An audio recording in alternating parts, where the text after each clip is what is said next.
नमस्कार दोस्तों। अब इंडिया हम लोग आ चुके हैं, दिल्ली आ चुके हैं और लेकिन ये कोई मामूली यात्रा नहीं थी। ये यात्रा ऐसी जिस पर बात करना बहुत ज़रूरी है। तो वो जो 16 घंटे का सफ़र था, इसमें बहुत ज़बरदस्त लम्हे थे और मेरे को ऐसा कभी भी अनुभव नहीं हुआ। टीम इंडिया वर्ल्ड कप जीत के बाद आई, क्यों ऐसा हुआ? तो कुछ आने वाले आगे जो वीडियो आप देखेंगे, इसमें आगे में आपको वो तस्वीरें दिखेंगी। तस्वीरें अपने आप में कहानी बयाँ करती हैं। तो उन तस्वीरों के ज़रिए जो मैं आपको वो कहानी बताने जा रहा हूँ कि जिस तरह से किस तरह से इंडियन टीम का मूड था बाकायदा वहाँ पर, जो पूरी टीम जो आई। विराट कोहली और रोहित शर्मा की हमने बहुत बात की है, लेकिन अब हम बात करेंगे बाकी खिलाड़ियों के बारे में। तो सबसे पहले मैं बात करूँगा Jasprit Bumrah, man of the series. Bumrah जो है पूरे अगर देखा जाए जो सेलिब्रेशन था क्वाइटली, जो बुमराह का जो एक अपना अंदाज़ है, कोने में बैठे। तो बुमराह का परिवार यहाँ पर था, उनकी पत्नी थी, उनके छोटे बच्चे थे, छोटे बच्चे के साथ वो खेल रहे थे, काफ़ी रिलैक्स नज़र आ रहे थे। फिर उसके बाद मीडिया के कुछ दोस्तों ने मेरे से गुजारिश की कि भाई बुमराह को बुलाया जाए, तस्वीर खिंचाई जाए। चूँकि बहुत सारे लोग बुमराह से परिचित नहीं है या फिर उतना अथॉरिटी नहीं है। मैं भी जैसे जानता तो हूँ, लेकिन बुमराह को मुझे भी थोड़ी सी हिचक होती है। फिर मैंने बुमराह को रिक्वेस्ट किया कि भाई मीडिया के लोग कुछ आपके साथ तस्वीरें खिंचाना चाहते हैं। तो Bumrah was more than happy, then he came, then he obliged. फिर मैंने जब तस्वीरें ली तो मैंने कहा कि भाई ये आयरलैंड के बाद मैंने अभी ली। तो बोला आयरलैंड में? अच्छा हाँ, तभी कप्तान में बना था उस समय। मैं बोला हाँ। हँसे। फिर उन्होंने बोला कि भाई मज़ा आया आपको ये वर्ल्ड कप देखने में, कवरेज में? मैंने बोला बिल्कुल, इसमें कहने की क्या बात है, ये तो इट्स अ वेरी ऑब्वियस। फिर बुमराह के अलावा रविंद्र जडेजा जो थे वो दूर में थे। मैं जहाँ पर बैठा था, एक्चुअली प्लेन में जहाँ मैं बैठा था कॉरिडोर में था, तो बस मेरे सामने सारे खिलाड़ी दिख रहे थे। तो फिर मैंने जडेजा को बुलाया, जड्डू। तो जड्डू जैसे आए तो उनको लगा कि मैं इंटरव्यू मांग रहा हूँ उनसे इस वक्त प्लेन में। तो उन्होंने बोला विमल भाई अभी इंटरव्यू नहीं करेंगे, क्योंकि ऑलरेडी मैं इंटरव्यू का रिक्वेस्ट उनसे 1-2 दिन पहले दे चुका था। तो मैंने बोला नहीं इंटरव्यू नहीं करूँगा, बहुत सारे लोग आपके साथ तस्वीरें खिंचाना चाहते हैं। फिर जडेजा ने ऑब्लाइज किया। जडेजा ने भी कहा कि सब लोगों को कहा कि आप लोग भी इंजॉय कीजिए, हमें भी अच्छा लगा। ये एक अपने आप में एक बहुत बड़ा ऐतिहासिक लम्हा है। और जडेजा ने भी, चूँकि देखिए T20 इंटरनेशनल को उन्होंने अलविदा कह दिया है, तो वो भी थोड़े से भावनात्मक थे। एक समय फिर मैंने देखा जडेजा, रोहित शर्मा दोनों दाएँ और बाएँ, और बीच में जयशाह बैठे हुए थे प्लेन में। बहुत देर तक इनकी बातचीत हुई, करीब आधे घंटे तक बातचीत हुई। क्या बातचीत हुई, नहीं बातचीत हुई, लेकिन ये देखा मैंने कि बहुत देर तक बातचीत हुई।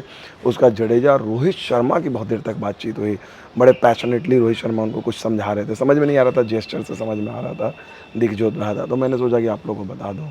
जडेजा के बाद फिर देखा मैंने अक्षर पटेल आए, तो सपोर्ट स्टाफ जो टी दिलीप हैं, जो मसौर हैं, राजीव जी, सब लोगों के साथ अड्डा चल रहा था उनका। तो मैंने उनको छेड़ा, अक्षर को मैंने बोला लगता है आज घर नहीं जाओगे, अड्डा पे ही रहोगे।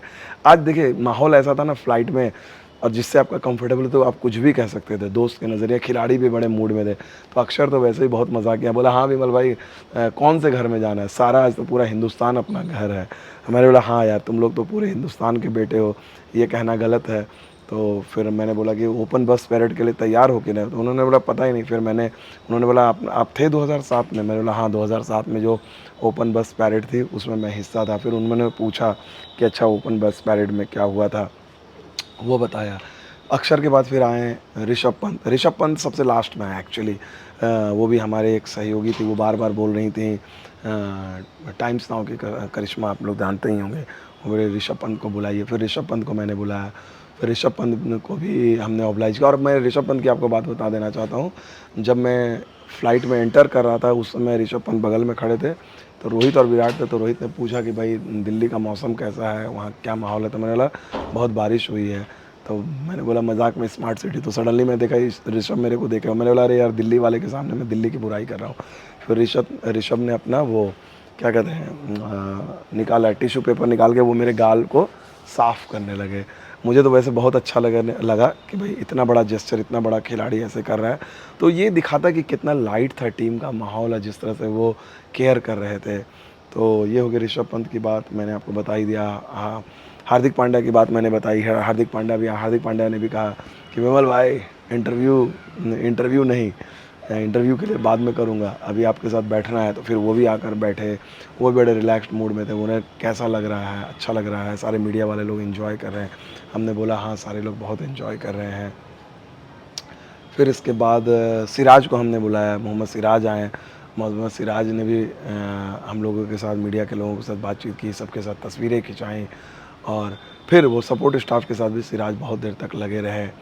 तो इसके अलावा कुछ और खिलाड़ी जो हैं वो लगातार आते रहे और पूरा अगर माहौल देखा जाए, एक बार फिर जय शाह और ये अरुण धूमल जो बीसीसीआई के आईपीएल के चेयरमैन हैं, वो लोग आए और अरुण धूमल ने नहीं, अरुण धूमल उस समय आए जिस समय ऋषभ पंत थे। तो अरुण धूमल ने कहा मुझे कि मैं आपकी स्टोरी देख रहा था, तो मैं ऋषभ पंत से जब इंटरव्यू की बात कर रहा था तो मैंने ऋषभ को बोला कि देखो मेरे हाई प्रोफाइल क्लाइंट हैं, ये एक व्यू भले हो लेकिन ये 1 लाख के बराबर है। तो ऋषभ पंत भी हंसने लगे और बगल में अर्शदीप के मम्मी पापा बैठे हुए थे, अर्शदीप सिंह थे। तो अर्शदीप के मम्मी पापा से भी हमारी बातचीत हुई।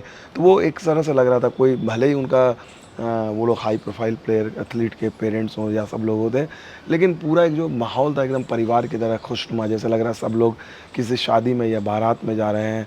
रोहित शर्मा और विराट कोहली की तो बात ही अलग है, उन्होंने जो किया वो मैं अलग से आपको वीडियो बना के बताऊंगा। खासकर रोहित का एक अलग और विराट का अलग, क्योंकि इन दोनों ने जिस तरह से प्यार दिया, जिस तरह से इन्होंने की, और सूर्या ने भी, तो वो मैं अलग से आप लोगों को तीनों की स्टोरी बताऊंगा। तो फिलहाल मेरे साथ इतना ही। मैं और आप लोगों के साथ बहुत सारी किस्से कहानियाँ हैं। गुजारिश करूँगा आप लोग लगातार देखते रहें, लाइक करें, सब्सक्राइब करें। अभी लगातार ये कवरेज जारी रहेगी। बहुत बहुत शुक्रिया।